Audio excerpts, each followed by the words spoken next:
we record this and we'll post it on the internet later for those who have missed it.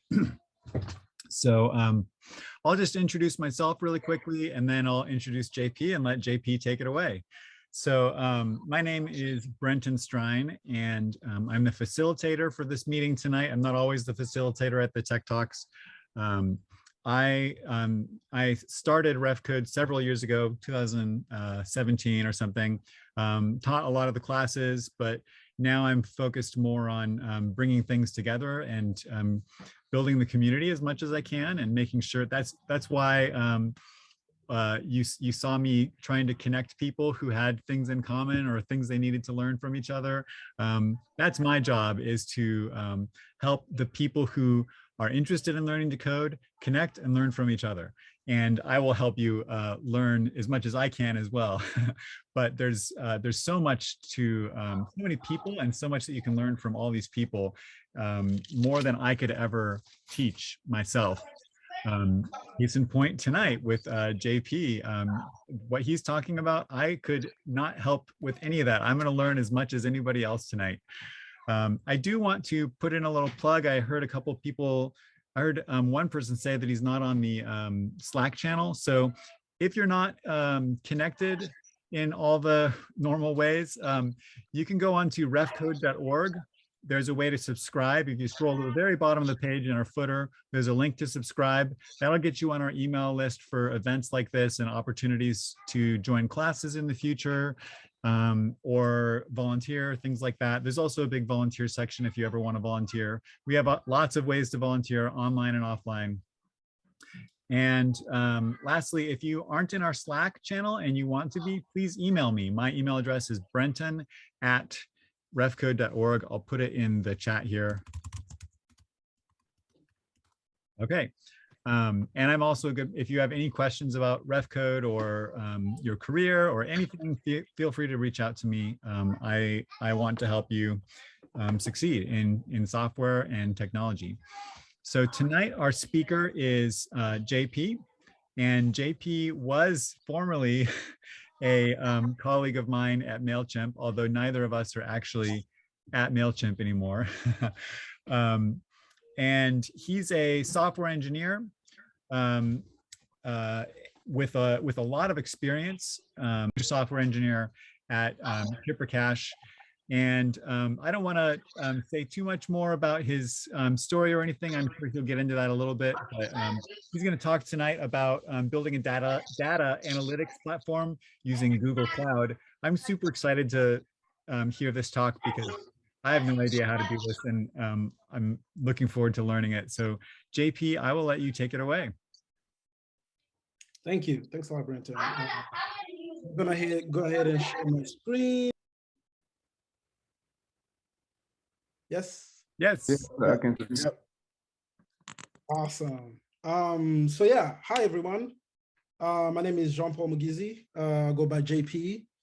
I'm going to be talking a little bit about Google Cloud and data engineering, because I really want to kind of give everybody an opportunity to explore careers in what's called cloud engineering, or the cloud. So I'm going to try to go through the slides pretty quickly. That way we have time to kind of talk interactively around how that would look like, and what a career in data engineering or cloud or distributed systems would look like. Let's see. Okay, so a little bit about me. I am from Kigali, Rwanda. That's where I grew up, born and raised. I'm currently in Brooklyn, New York, and working as senior software engineer at Chippercash. I wanted to also share my career journey because it's pretty similar to a lot of folks on this call, actually, because I'm also an immigrant. So I immigrated to the US about 12 years ago, started in community college. I went to this college called Sinclair Community College, took some classes. I was kind of getting acclimated to the US, right, and everything that the US is. And then I transferred to a 4-year university after that. Initially, I wanted to go to medical school, but then I found I really didn't like biology as much, so I changed my mind. Went into software engineering, computer science. When I was at Miami University, I got a chance to work with a really awesome professor who had a media lab that was working on a mobile app for the university. So that app would be kind of an app where like people would be able to go in, like find, dining halls, finding schedules, finding like labs, whatever they want to find in a campus, they could be able to go on that app and be able to find it.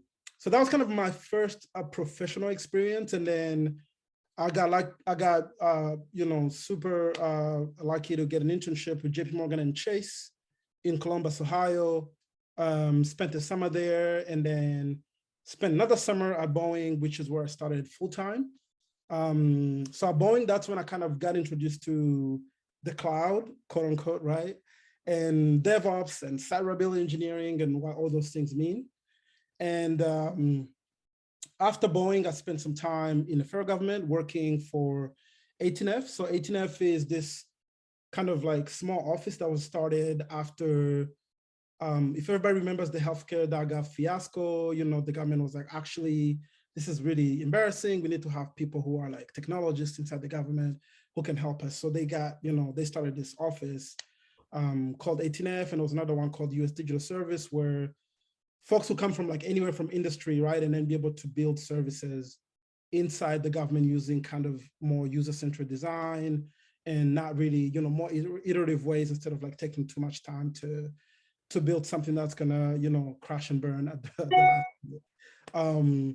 So that's where login.gov came out of. So login.gov, if you ever used the Trusted Traveler Program website, USA Jobs, Social Security Administration, you will see like the login.gov logo. And it's supposed to be this kind of like Google accounts type of thing for the government. So like we wanted people to go through one place to authenticate to government services, instead of having having a username and password for each one of them. So when I was at login.gov, that's when I got introduced to data engineering. And the way that started is I joined login.gov when, we were still kind of in stealth mode, which means we were like kind of bootstrapping and, kind of like doing a proof of concept, trying to find out if this is a project that's viable or not.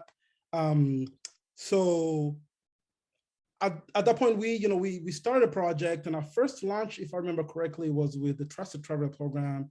So the TSA PreCheck, global entry.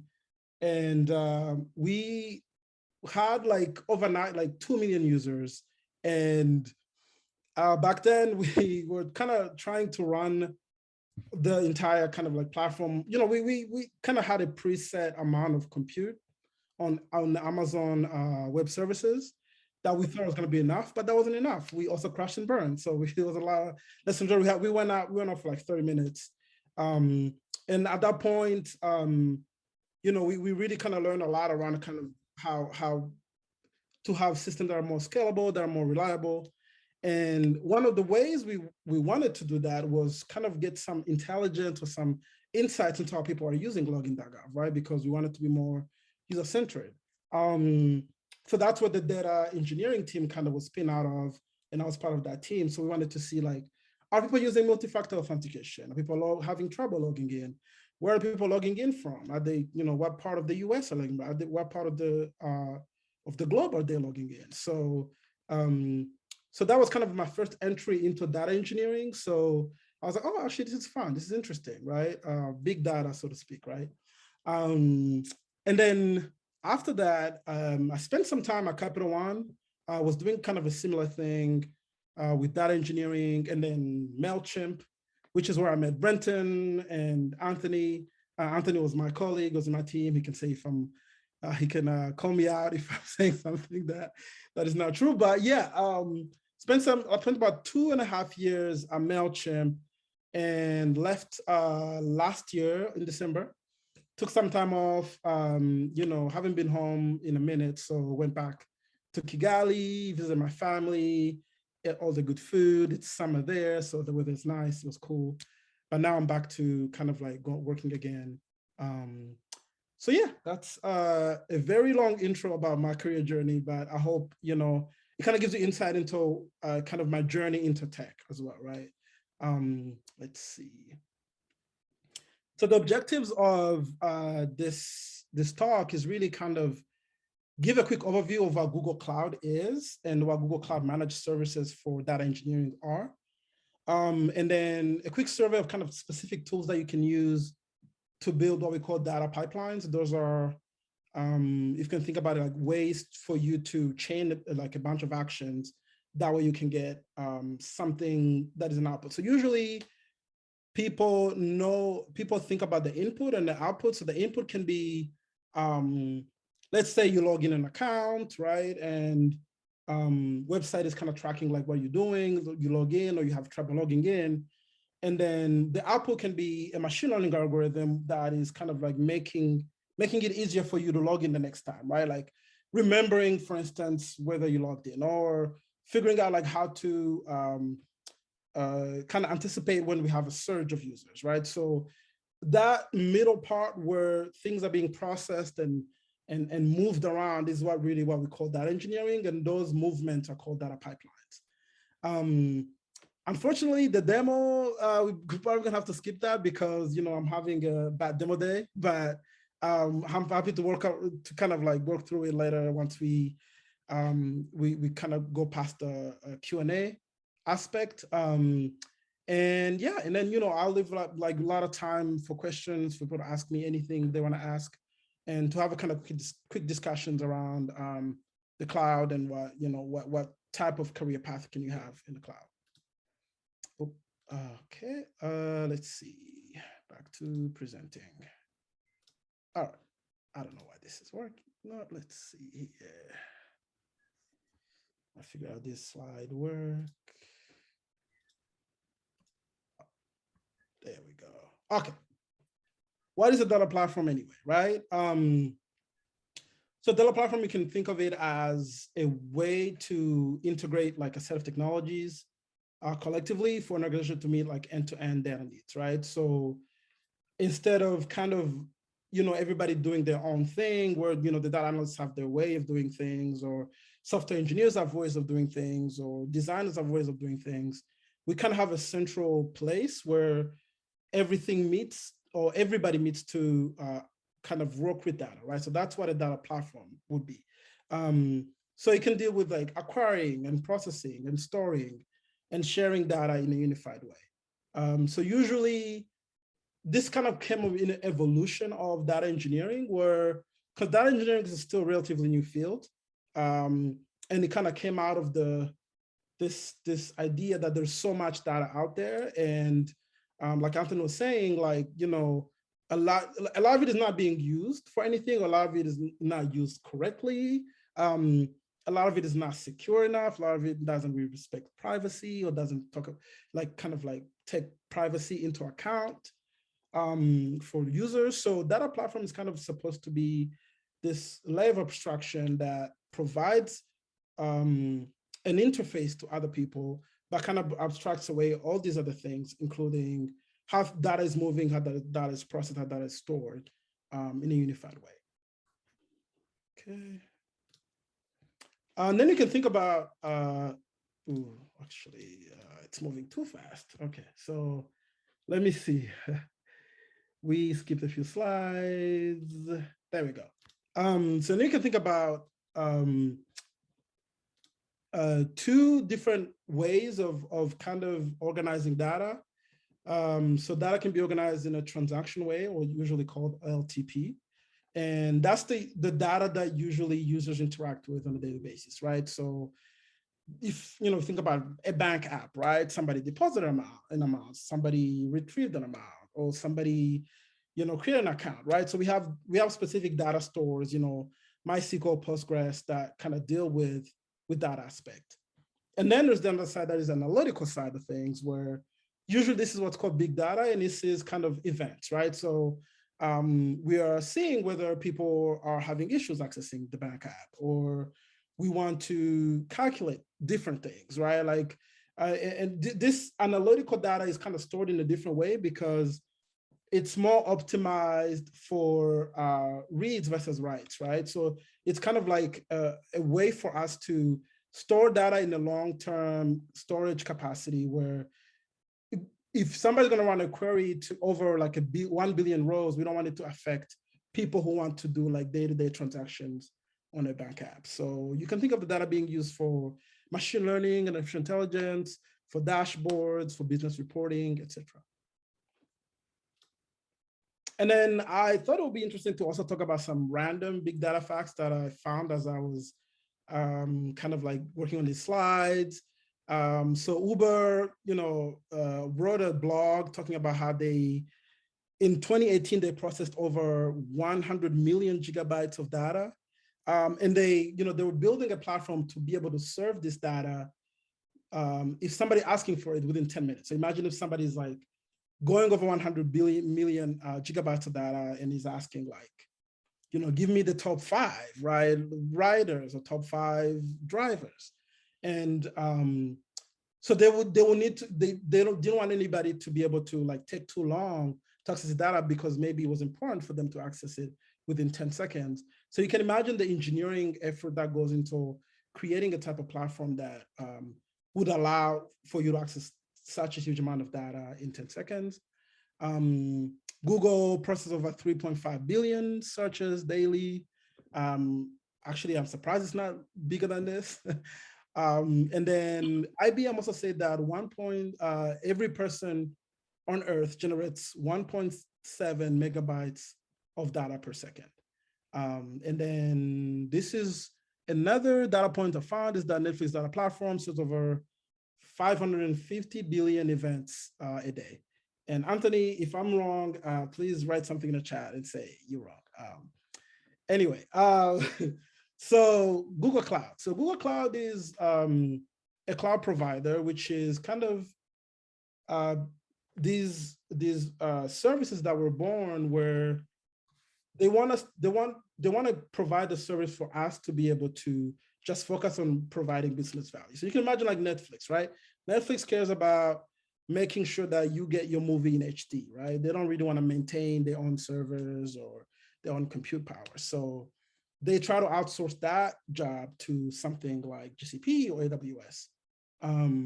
So, this will be a talk on its own. So I just wanted to make sure that for this specific talk, I only focus on some of the things that I wanted to use for my demo, which we'll probably work on, or maybe not, we'll see. But there's many Google Cloud providers. The biggest one that everybody knows is Amazon Web Services. There's Azure, and then Heroku is kind of a platform built on top of these other ones, but I would say it's kind of the similar service where you are able to tap in for things that you want to do, but you don't necessarily want to build your own from scratch, right? You don't want to reinvent the wheel. So some examples are cloud storage, right? So this is what usually called the data lake. And a lot of companies use it as a kind of a place for staging things. For example, you are kind of processing a lot of data from like outside, different things, and you haven't cleaned it, you haven't, made the calculations that you want to calculate. So you can have it sit in this cloud storage, in the storage area where, you can be able to retrieve it pretty easily. And in general, this type of storage is pretty cheap. So it's not that expensive. So if you want to have a place to stage your data, cloud storage is a good place to do that. Cloud Compose is another service that is offered by Google Cloud. And what this service is built on top of a open source Apache project called Apache Airflow. So Apache Airflow was born out of Airbnb and is this workflow orchestration tool, which is essentially, it helps you build data pipelines, right? So let's say you want to get data from an API, you want to calculate the average, then you want to send that data to your database, right? So it will help you like chain those 3 actions into one in a way that is, acyclic and like a direct acyclic graph. So it goes one direction, right? And then there's also Cloud Data Flow, which is that middle part I talked about where you are calculating the average. Usually you would use something like Cloud Data Flow, where you have 1 million data points and you want to make calculations on that 1 million data points. And so you would use something like Dataflow to write your algorithms or like your computations and then calculate those things to read and write to a different place. And then BigQuery is a type of kind of data warehouse where Google, will provide you this humongous supercomputer where you can kind of like park all your data and then you can run SQL queries on top of that data. Yeah, so when I was kind of like building a toy data platform for this demo and for other things, just like playing around with tools, this is what I envisioned that it would look like, right? So my data that I have, I was getting it from Kaggle. I don't know if people are familiar with that, but it's kind of this place where you can, do competitions around like companies will come in the website and like ask you to like help them solve a problem, and they'll outsource that problem to everybody, and you can compete for money or whatever. And so this that is where I would kind of like get my data and then stage it inside Google Cloud, and then once it gets to Google Cloud, I can use that data to run it on Apache Airflow, which is Cloud Composer. And I have like these jobs that I'm calling like scheduled batch jobs, where, I would just say like every hour or every minute or every second, take that data and calculate like the long, like, the most frequent year or something. And then, so you can create a kind of a Beam job, a data flow job, Apache Beam, where you can kind of do whatever calculations you want to do, and you can run those calculations or those computations on top of Apache Airflow and write them to your data warehouse. And then once the data is in the data warehouse, that's where everybody else, data scientists, data analysts, machine learning engineers, can be able to access it and like do whatever they want to do, right, with it. So if, this is the way I was thinking about it is like, you have this data platform and you can scale it, right? So you can, depending on how much data you have, you can keep kind of horizontally adding more compute to it, or like more like nodes to whatever, to your Apache Airflow instances, workers, and and be able to still manage to create this like single place where people can be able to find data. And then, so that was a demo, but we'll go over that later. But I want to leave some time for people to ask questions. I know I went through the slides pretty fast, so if there is anything you want me to clarify, please let me know, and I'll do that.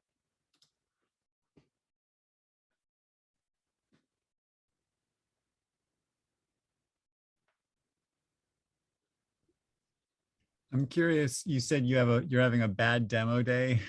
Does that mean your software is not cooperating with you today? Yes, but we gonna try to go through the demo together. So I have some parts of the pipeline running, some parts of the data platform are working, and some parts are not. So I can work through some of the code and like show what it looks like, and then we can try to run that and see if that works. So let's see. Let me try to share my screen again. Oh, 2 petabytes. Wow, that's a lot. Let's see. So yeah, Anthony said that it's closer to 2 petabytes a day now, which is a lot of data. Let's see. And yes, DigitalOcean is another cloud provider that is pretty good as well. So let's go to GitHub.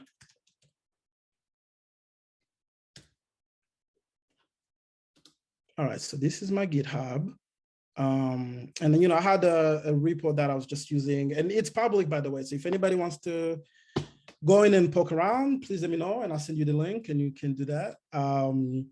So for the infrastructure, so the infrastructure has kind of, you can create these things manually. You can go through the, the Google Cloud UI, which, let me open it. Cloud console. You can go through the Google Cloud UI and like create these things manually, or you can use a tool called Terraform, which is a way to declare infrastructure. So the tool, you kind of say like, I want an instance of Apache Airflow with 2 nodes and give it this permission, and then, you know, Terraform will automatically go and call, you know, Google API and create those things for you, right? That's pretty much what I did.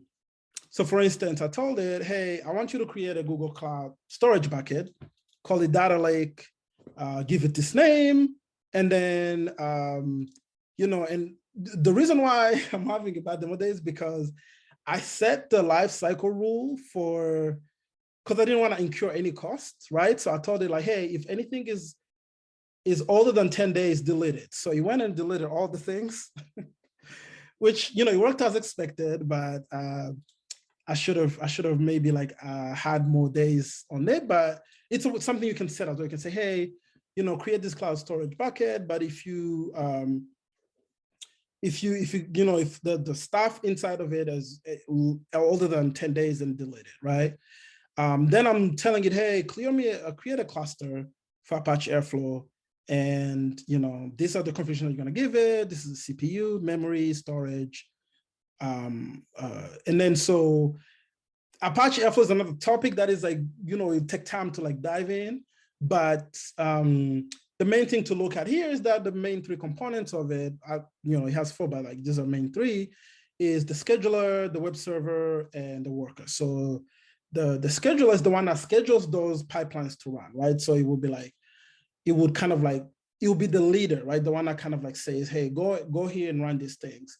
And then what the scheduler does is it would send tasks to the worker via like a queue, and then the worker would run those tasks, right? Like the scheduler, it's kind of like a, you know, module appliance is just that it is a kind of like a pilot, I guess. I think that's a way to say it, right? Like it sits there and tells people what to do, pretty much. And then the web server is for us, right? Humans, to be able to go in and like see, hey, you know, what's running, what's failing, when was the last thing that ran, and stuff like that. So you would just like say, these are the things that you want to add. Okay, and then IAM is like, that has to deal with permissions, right? So you would say, these are the people that I want to access things, and this is how I want them to access things.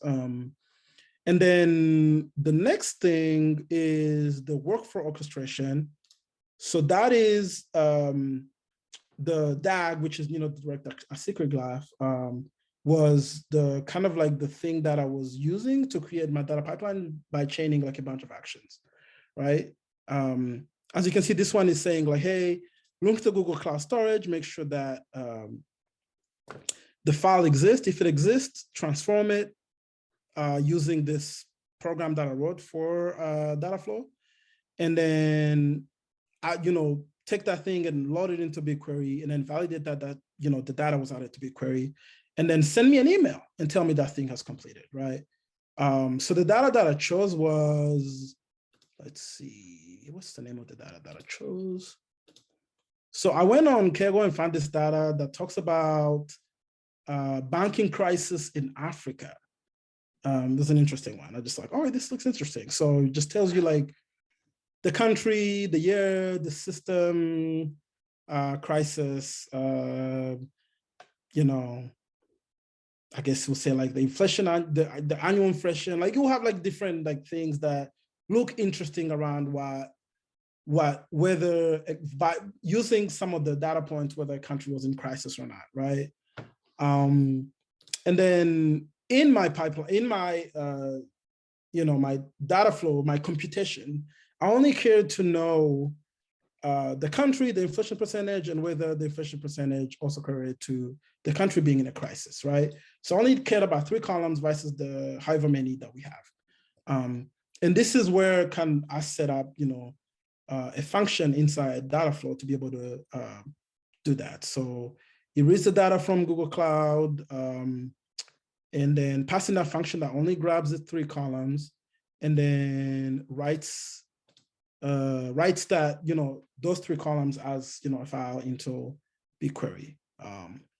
Yeah, so essentially my, going back to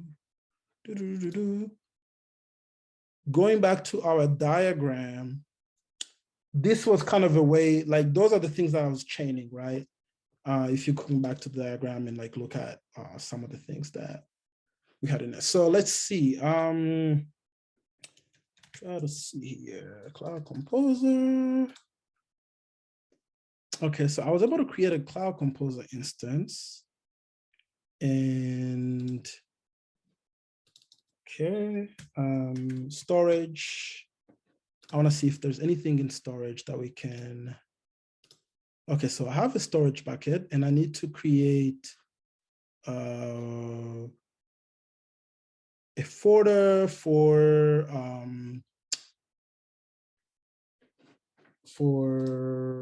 adding the data in. So let's see here. Let me see if I can upload this file here. For some reason this is not. Sometimes AdBlock will make Google Cloud not work correctly. Hold on, try something here.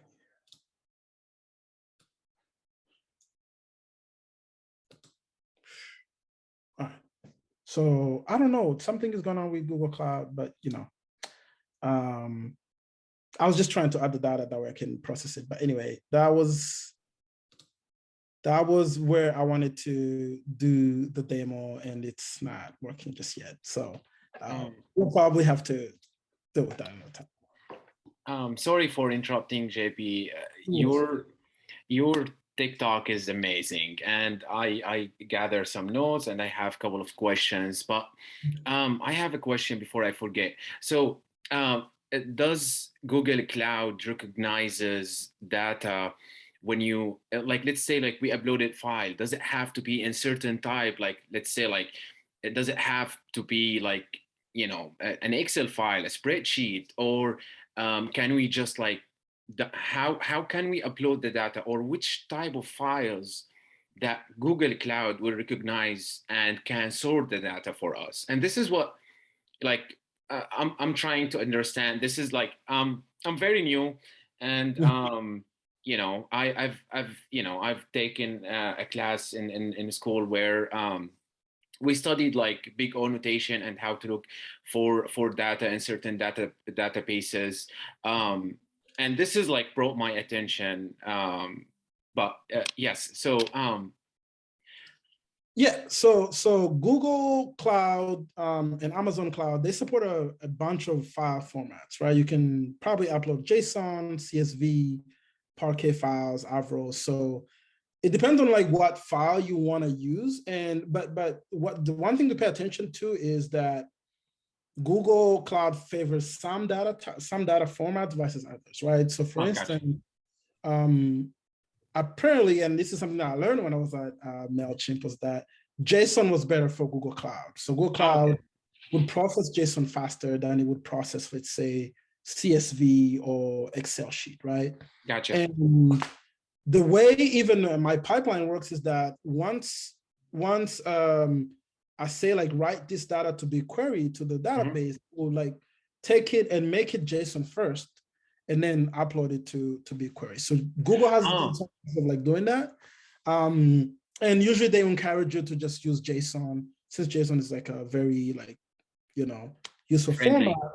Yeah, friendly. But sometimes, go ahead, sorry. I'm sorry, go ahead. No, I was just saying like it's friendly, like JSON is a file type, like it's friendly with Google Cloud. Yes, that's correct. And sometimes though, you want to kind of enforce the schema of the data. So you want to make sure that, you know, the name of the column is correct, or the data type is correct, right? If you want integers instead of strings. In that case, then you need to think about using a file format that enforces those things. So Avro or Parquet are usually pretty good at those things, right? Gotcha. Because JSON is like kind of like free, like you can do whatever you want with it. Gotcha. And sometimes when you write data, but it wasn't in the right format, then you will complain that, hey, you know, you are trying to write to a column that's an integer, but you are writing a string or something like that. Oh, gotcha. That makes sense. I have one more question, but I'm gonna leave the space for more people to ask more questions, and I will ask right after when they're done. Okay. Thank you, Jean. Thank you. Of course.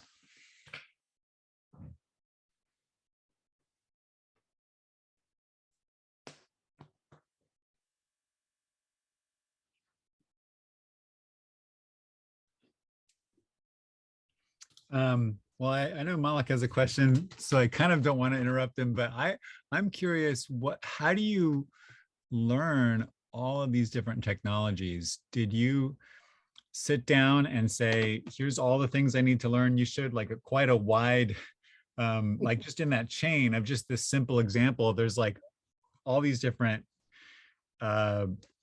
each step in the process is a completely different program or language or something. Did Yeah. you sit down and know that you needed to learn all of those and learn them all at once? Or did you just start with one thing and then can you get started learning only one aspect of that, or do you need to know all of it? And did you learn on the fly, or did you take a class? Did you learn it in school? Yeah, that's a good question. Yeah, it's the data engineering field, or data platform field, it's heavy, right? There's a lot to learn. There's most of the time it's either Java or Python, and then you have the cloud, then you have like all these open source tools. It's just too much, right? So I would definitely encourage to just like start with one thing, and then kind of like get good at that one thing, and then work your way into other things, right? So all these things were kind of like accumulation of things I learned over 5 or 6 or 7 years. So it wasn't something that I was like, oh, let me make a list, and then within 5 months, because it's just very overwhelming. So and the best exposure, the best way to learn is just to do the thing, right? So for instance, Google Cloud provides, if I'm not mistaken, $300 to everyone who opens a new account to just use for free.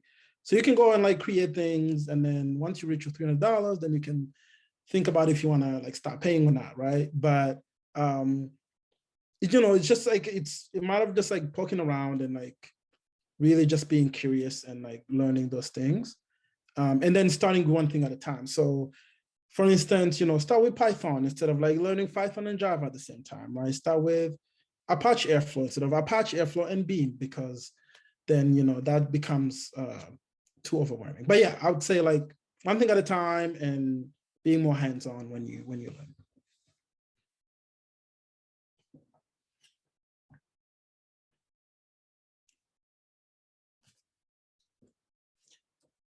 So Malik, did you have any other question?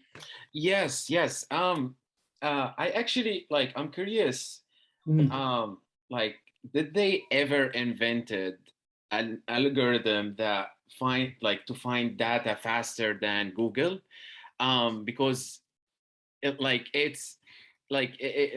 went into I tried to go in depth with it, but like I love math, but it was like really hard for me to understand, so I stopped.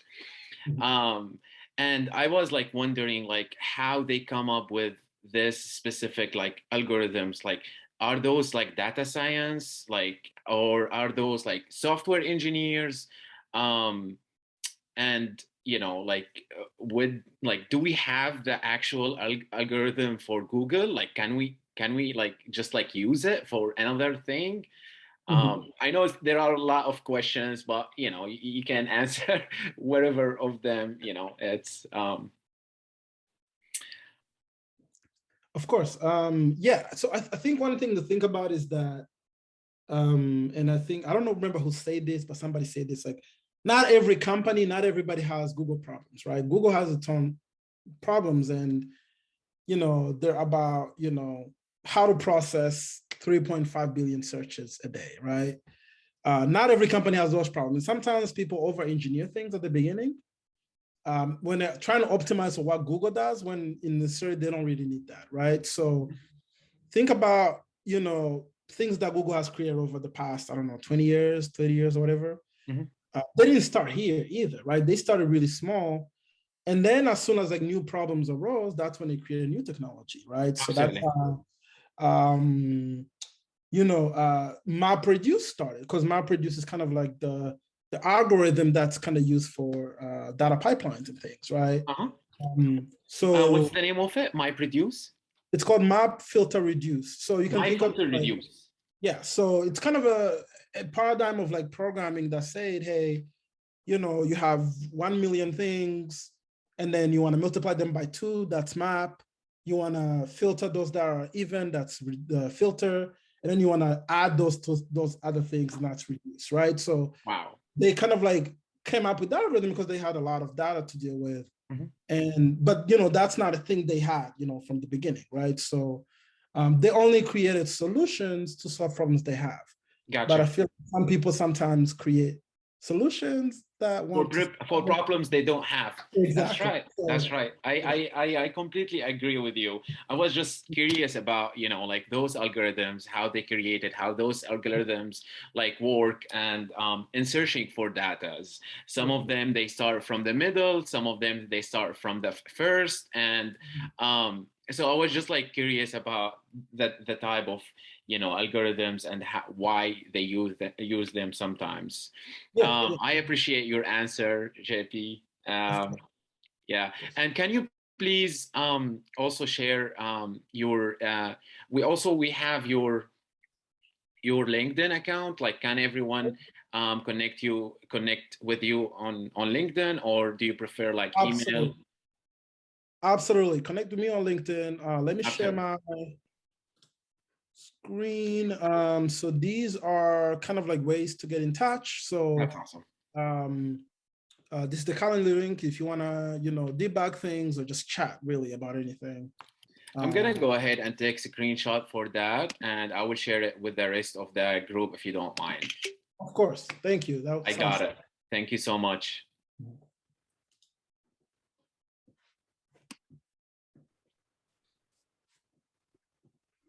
Anyone have other questions?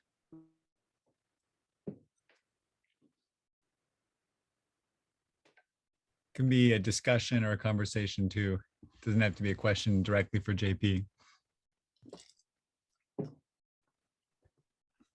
I have a question.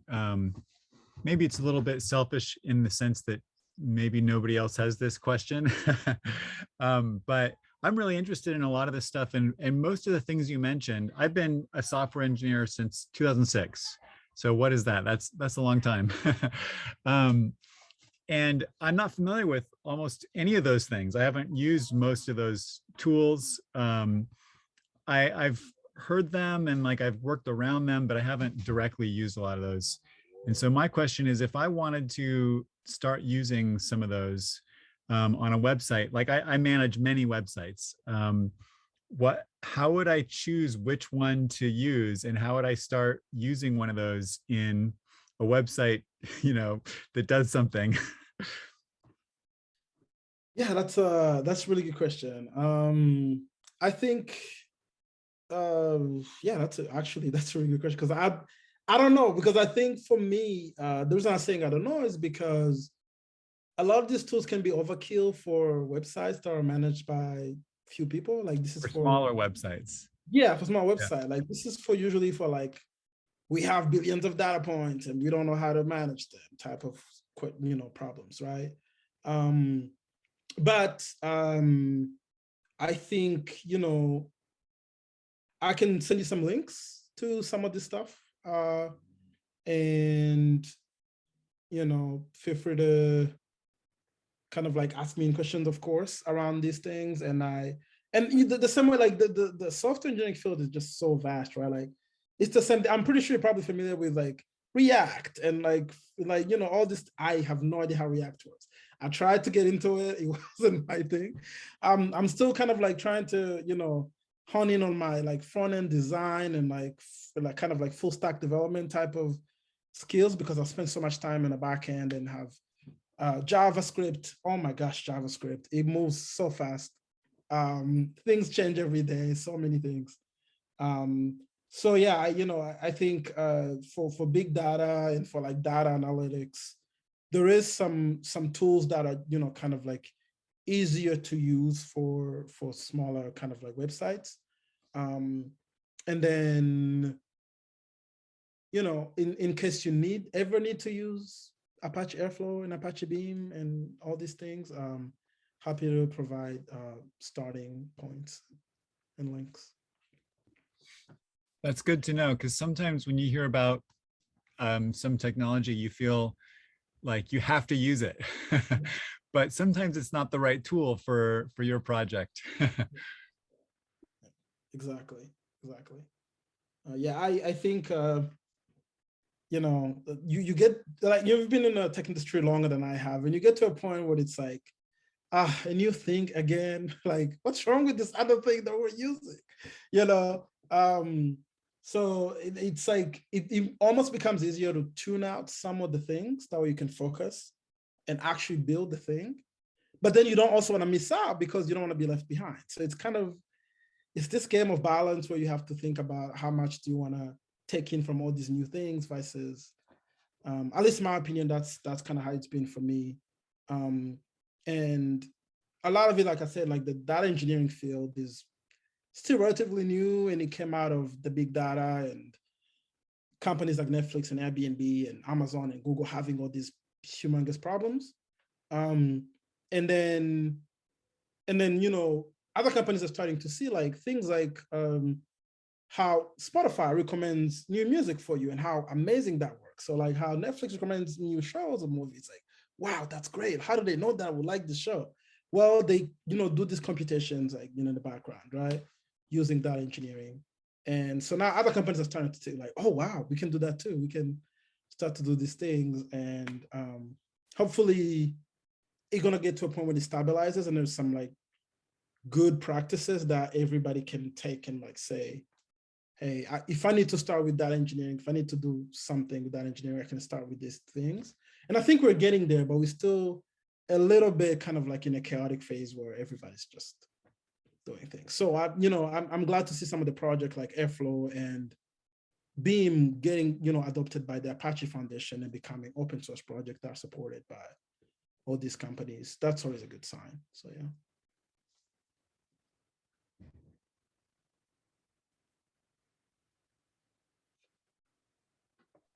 Well, we're coming close to the end of our time.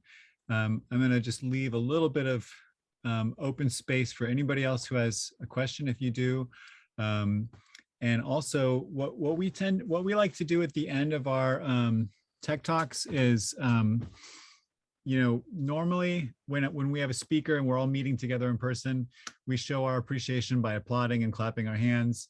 And so what I'll ask you to do, if you want to, is instead of applauding by clapping your hands, you can unmute yourself and just take a moment to say something, you know, to JP to thank him, or share something that you learned or something that you found interesting, or even unmute yourself and just clap your hands, whatever works for you, if you'd like to, just totally optional. So I'll ask you all to do that at the very, very end. But before that, I'm just going to leave a little bit of space for anybody who wants to ask any lingering questions or make any lingering comments.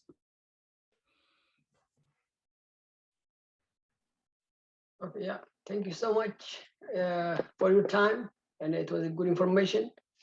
And like, I hope, you know, I will use it, you know, one day, you know. I'm a developer, I'm a React developer, and like I want to use some service, you know, from like a Google Cloud, you know, that kind of thing. Yeah, thank you so much. Of course. Jean-Paul, thank you so much. I think I'm interested in data science, as I told Brian. So I think I will contact you later, and I will try to ask you a lot of questions as time goes on. And then thanks to meet you again. Yeah, of course. Nice to meet you too. Thank you. Okay.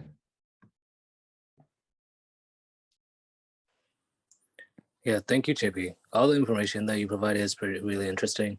And one quick question though, I know it might be like a beginner question, but what is like a useful, like, you know, programming language to learn for someone like who's starting like data analytics, like data science? I'm biased, but I think I've seen a lot of usefulness being gained from Python.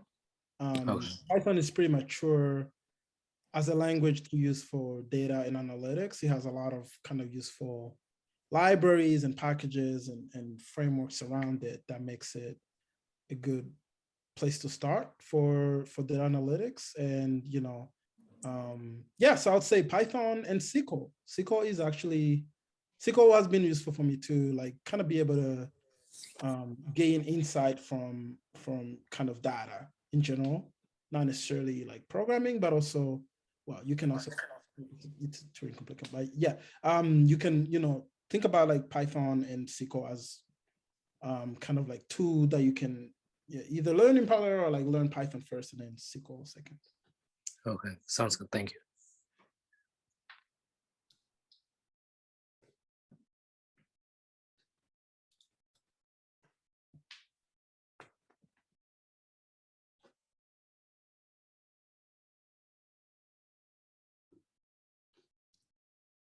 Yeah, I think we're fully in the applause section now. So if anybody has any words they want to say to JP before we close, now's the time.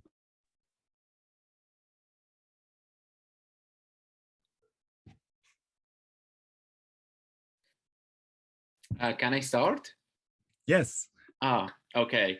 JP, thank you so much. This is really an amazing, like, like even though like I'm a beginner, but I mostly like understood your talk, and I'm really interested in getting in touch with you. I want to learn more about how to organize a workflow and for to gather data from a website like Brenton mentioned earlier.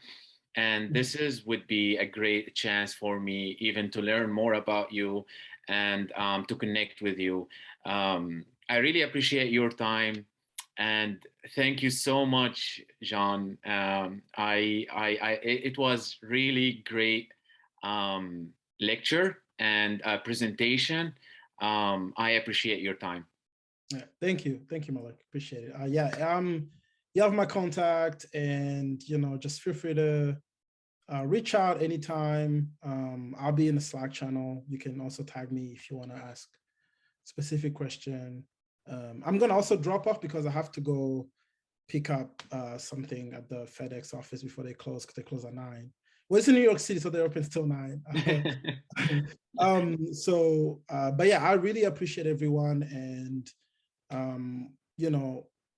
like I know the journey is not easy. It's definitely has like valleys and peaks, but you just keep going. Like every day you learn something new, and then you wake up one day and you know a lot of things, right? So it's just a one day at a time type of thing, especially in tech. A lot of practice, a lot of hands-on work, and of course, a lot of us are here to help or to assist in any way. So feel free to send a message, chat with us anytime. Thank you, JP. Thanks for your time tonight, and thank you for making yourself available and offering for people to connect to. That's really generous, and really loved from your talk, especially the chart that kind of shows the entire end-to-end flow, all the little pieces in there. Really interesting to me. Gives me something to look into to learn all those little parts.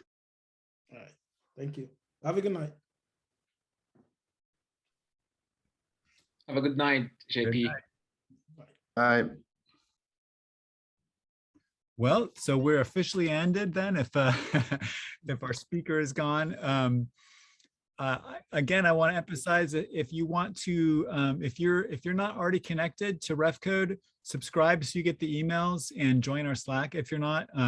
Most of what we communicate is through Slack. So Slack is the #1 way that we do all of our stuff. We'll also send out emails sometimes, but if you install Slack on your phone and get on our Slack channel, then you will definitely not miss out.